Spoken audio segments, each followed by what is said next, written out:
बिहार में खेल है बड़ा काला। कोरोना काल में बेड घोटाला, सरकारी अंधेर गर्दी का पूरा सच। सरकारी कागजों पर, सरकार की वेबसाइट पर, सरकारी अफसर की जुबान पर दावा यही है कि अररिया के फारबिसगंज में 100 बेड का अस्पताल है, यानी 100 मरीजों का इलाज हो सकता है। लेकिन हकीकत एकदम अलग है। ये सरासर झूठ है। महामारी में कोरोना मरीजों के साथ सबसे बड़ा विश्वासघात है। आज तक की पड़ताल में अररिया के बेड घोटाले का बड़ा खुलासा हुआ है। खुलासे से पहले जरूरी है अररिया के civil surgeon doctor Maheshwar Prasad Gupta का दावा आपको सुनना। बहुत गौर से सुनिए। फारबिसगंज में आप लोगों का डेडिकेटेड अस्पताल आप लोगों ने खोला हुआ है, कितने बेड का खोला हुआ है, क्या व्यवस्था? वो 100 बेड के अस्पताल है। हमने अभी एक मॉडरेट केस तक, मॉडरेट में 2 तरह के होते हैं, स्टेज सेकेंड ए और सेकेंड बी।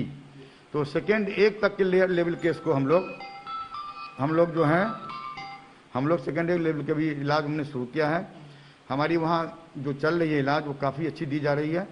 सभी सुविधाएं हमने दी हैं और इसकी लोग बाहर से लोग इसको प्रशंसा भी कर रहे हैं। कोविड केयर हॉस्पिटल जो आप लोगों ने खोला है वहाँ पे, उसमें कितने बेड हैं?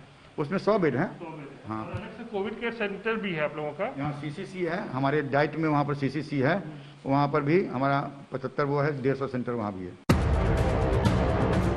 ये डॉक्टर महेश्वर गुप्ता है। इनका जिम्मा है अररिया में कोरोना के मरीजों के इलाज का इंतजाम करना। महेश्वर गुप्ता ने हमें बताया कि फारबिसगंज में 100 बेड का एक डेडिकेटेड कोविड-19 हॉस्पिटल बनाया गया। सरकारी आंकड़ों में भी यही दावा आपको देखने को मिलेगा। बिहार में जितने भी डेडिकेटेड कोविड अस्पताल हैं, वहां पर बेड्स की क्या व्यवस्था है, ये तमाम जानकारी आपको राज्य स्वास्थ्य समिति की वेबसाइट पर आसानी से मिल सकती है। हम अररिया जिले के बारे में जानकारी लेते हैं कि आखिर वहां पर बेड्स की क्या व्यवस्था है। तो जैसे ही आप अररिया टाइप करेंगे तो यहाँ पे आपको तमाम जो डेडिकेटेड कोविड अस्पताल हैं जिले के, उसके नाम आपको यहाँ साफ दिख जाएंगे।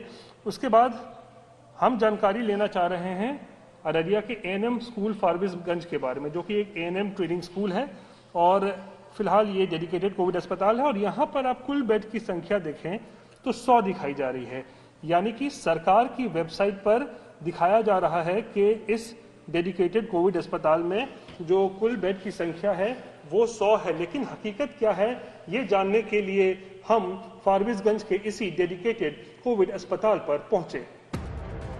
दिलचस्प बात यह है कि सरकारी वेबसाइट पर भी अगर आप जाएं तो ये अस्पताल 100 बेड का ही दिखा रहा है। यही बात डॉक्टर महेश्वर गुप्ता ने अररिया जिले के प्रभारी मंत्री आलोक रंजन को बताया।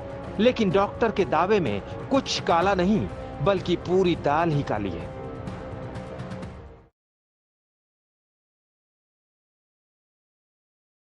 बिहार के ग्रामीण इलाकों में जिस तरीके से कोरोना फैलता जा रहा है, उसको लेकर बिहार सरकार लगातार जिलों को ये निर्देश दे रही है कि वो टेस्टिंग को बढ़ाएं और कोविड अस्पतालों में जो बेड की संख्या है उसको भी बढ़ाया जाए। लेकिन इसी बीच एक मामला सामने आया है जिससे सवाल खड़े हो रहे हैं कि क्या जिले में जो अधिकारी तैनात है या फिर जिला प्रशासन जो है, क्या वो बिहार सरकार को अंधेरे में रख रहा है और बिहार सरकार को भ्रमित कर रहा है। ये मामला अररिया जिले से जुड़ा हुआ है और मेरे पीछे जो आप ये देख रहे हैं, ये एक डेडिकेटेड कोविड अस्पताल है जो कि अररिया के फारबिसगंज अनुमंडल में स्थित है। और जो हमने यहाँ पे स्थित डॉक्टरों से बात की है, उन्होंने बताया है कि ये एक 35 बेड का अस्पताल है और यहाँ पर 35 मरीजों के इलाज की यहाँ पर व्यवस्था की गई है। लेकिन इसी बीच जो जिले के सिविल सर्जन हैं डॉक्टर MP गुप्ता, उनका बयान सामने आया है। वो बता रहे हैं कि ये अस्पताल जो है ये 100 बेड का अस्पताल है और यहाँ पर 100 मरीज जो है कोरोना के, उनके इलाज की यहाँ पर व्यवस्था की गई है। आज तक की पड़ताल में civil surgeon doctor Maheshwar Prasad Gupta का झूठ पकड़ा गया। हॉस्पिटल की डिप्टी सुपरिटेंडेंट रेशमा रजा ने बताया कि हॉस्पिटल में सिर्फ 35 बेड है और पोल खुलने के डर से अब 50 बेड कर दिया गया। हमारे पास कल तक 35 बेड्स थे, आज बढ़ा करके उसे कंप्लीट 50 बेड कर दिया गया है और सारे ऑक्सीजन बेड्स हैं। सोचिए, बिहार में सिविल सर्जन सफेद झूठ बोल रहे हैं, जबकि हमारी पड़ताल में उनके मातहत ने दूध का दूध और पानी का पानी कर दिया। हमने जब अररिया के प्रभारी मंत्री आलोक रंजन को बेड घोटाले के बारे में बताया तो उन्होंने कड़ी कार्रवाई की बात कैमरे पर कही। तो आपको लगता नहीं इस तरीके की गलत जानकारी सरकार को दी जा रही है? नहीं, यदि ऐसा कुछ किया है, चूंकि मैंने तो चूंकि मैं स्थल पर जाकर के इसकी जांच नहीं किया था और चूंकि लॉकडाउन होने के कारण जब तक लॉकडाउन है तब तक स्थल पर हम अभी जाने के लिए सोच भी नहीं रहे हैं।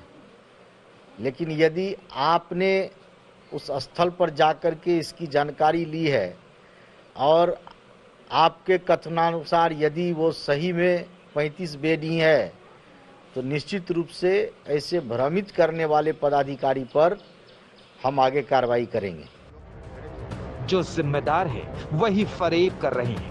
जिनके कंधों पर कोरोना से लड़ाई का जिम्मा है वही जिम्मेदार आम लोगों की जिंदगी से खिलवाड़ कर रहे हैं। सोचिए, ये एक जिले का हाल है, हर जिले में ऐसे ही सरकारी आंकड़ेबाजी का कितना बड़ा खेल चल रहा होगा। सवाल यह है कि बेड घोटाला में कौन कौन शामिल है? क्या डॉक्टर महेश्वर गुप्ता इस खेल की छोटी मछली है? बड़ी मछली कोई और है? अब देखना है कि आज तक की पड़ताल के बाद बिहार सरकार क्या एक्शन लेती है। एक्शन से ही सरकार की नीति और नीयत दोनों की तस्वीर साफ हो जाएगी। रोहित सिंह, अररिया, आज तक।